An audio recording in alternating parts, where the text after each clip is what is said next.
Putnam Lowry. I was partners with David for several decades. That's right, Houston Putnam Lowry. Sorry. True, I have to listen to it. I've never been the third. I'm the first, the one, and the only. So as they say, suck it up, cupcake. All right. First of all, it was incredibly improbable that David Briwn hired me in the first place. Even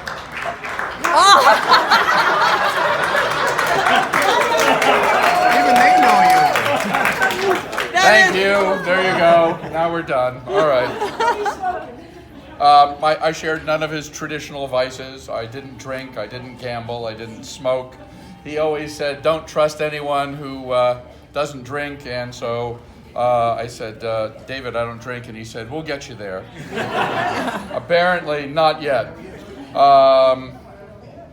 We expensed a number of gallons of King William Scotch as office supplies.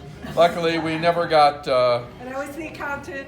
And she was the accountant. So she's flexible sometimes. David could reach into his drawer and pull out a gallon of whatever rot gut you wanted. So, in a plastic bottle. In a plastic bottle, because there's no point in spending unnecessary money, particularly since you're going to finish it off so quickly. We were partners for over 25 years, and as Tom Welch says, you usually get less time for manslaughter. David knew he needed a whip and a chair when he hired me, but he didn't realize he needed a full-time lion tamer as well. One point we were going to London. We invited him, and he said, I can't leave the office unattended. And I said, Heather's going to be there. And he said, no, there has to be a lawyer there, a senior lawyer. I said, Julia will be there. No.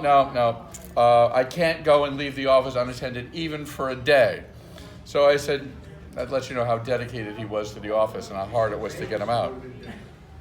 And so I said, David, how old are you? 80. And I said, David, how many times have you been invited to watch a swearing in of the Freeman of the City of London? And he said, never. I said, can you afford to wait for another 80 years? Apparently the argument was convincing because he did come and he drank a lot. When he hired me, there was a category called other duties as assigned. That's always a dangerous catch-all if you're ever hired. That included telling his mom he was not in the office on Yom Kippur.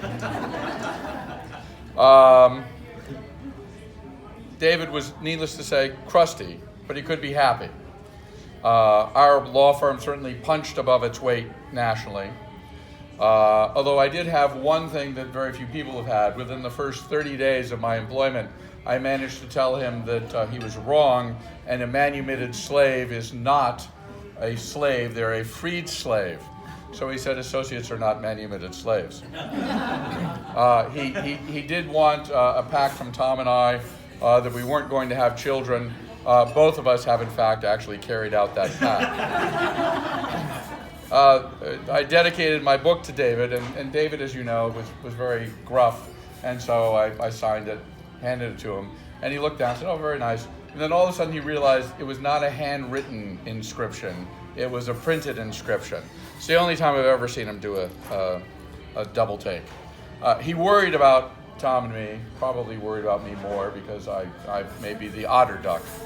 So when I got appointed to represent some people at the United Nations, they took me down to a local clothier and made sure that I had a suit made, a custom-made suit, because they didn't want people to think he's a hick from Connecticut. Didn't realize they hired me because I was a hick from Connecticut. So Tom said I just made that little shimmy in my shoulders, and it looked the same as every other suit I had, not the custom suit.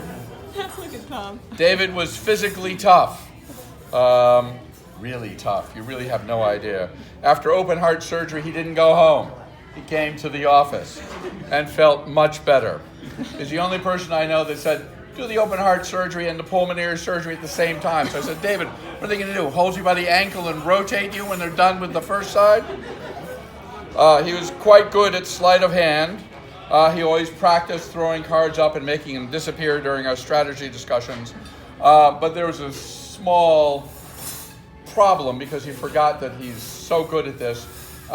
he wasn't supposed to be smoking. I didn't know that he wasn't supposed to be smoking until I worked there for 3 months, because he was smoking every day like a chimney. So he would routinely make his cigarette disappear with sleight of hand, which sometimes resulted in his pocket being on fire. So those of you who don't know the Japan story, we'll tell you later. There are, in fact, too many stories to tell for David, but he was a unique person. He was a crusty person. He was special. He was special to all of us, and in different ways. And I can't tell you how he was special to you, but I can tell you how he was special to me. And I'm going to miss my friend.